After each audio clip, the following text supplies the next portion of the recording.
I finally did it. I quit my job, walked away from my career in tech, and decided to become a full-time stay-at-home mom to focus on helping my son with nonverbal autism.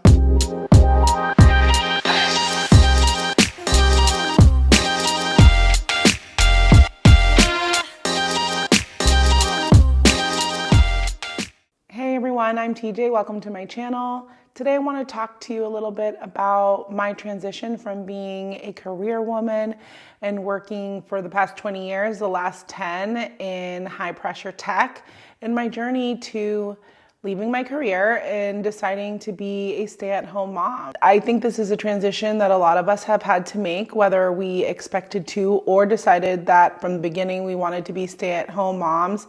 But I think the biggest thing here is that there are a lot of things that we either give up willingly, of course, to be the best mom for our child who needs the extra help. And it's not always the easiest transition. And sometimes, you feel like you're losing a little bit of yourself. And so I wanted to chat a little bit about that. I've always thought of myself as a career woman. I mean, honestly, a lot of my identity has been wrapped up in my success.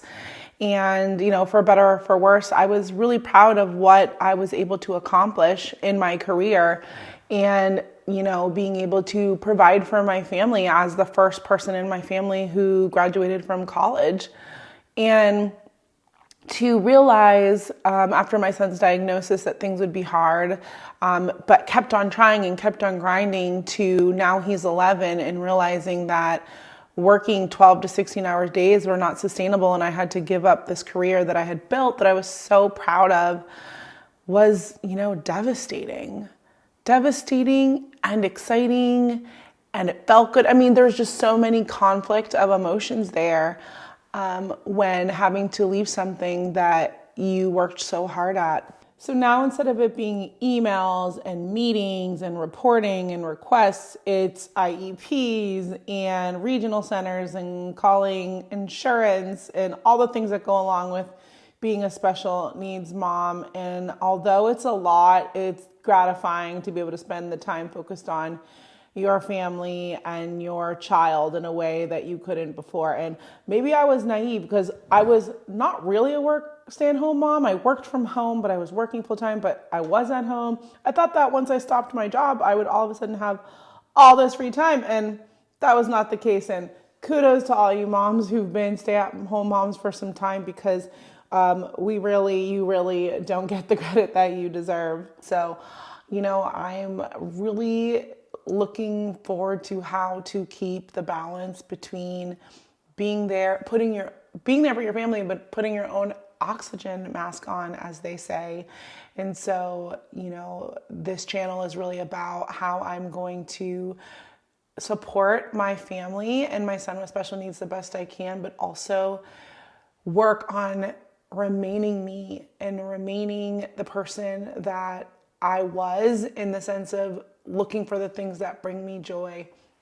The first thing that I'm doing is I found a renewed purpose and focusing solely on my son instead of my full-time job. But I actually am deciding to launch a business, and it will be a business in support of those in the high sensory need community, which I'm just starting, and we could talk about that at another time. But there is a difference between working for someone else and being on their time and working on your own.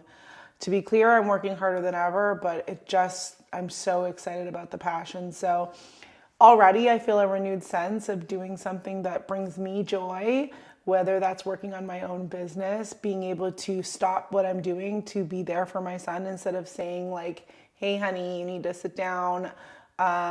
Mommy has a meeting, which brought me immense amounts of guilt, to being able to go to all of the field trips that my son has and being able to volunteer if needed. So this is a complex journey, something I'm gonna probably learn and pivot on along the way, but I would really love to create community herein, understand how other special needs moms, dads, people are also coping with the transition from being, that a certain version of themselves and then having to give all that up for, the benefit of their child and their family. So I would love to hear more about you and your story. Go ahead and leave a comment below and let me know some of the things that you've done to make sure that you have the best balance that you can, or ways to get through after leaving a job that, you were wrapped up in for a while, and just any major changes that you've gone through since finding out that your child needed a little extra love and attention. But I hope to see you again in this journey, and thank you for your time, and I hope you have a great day. Bye.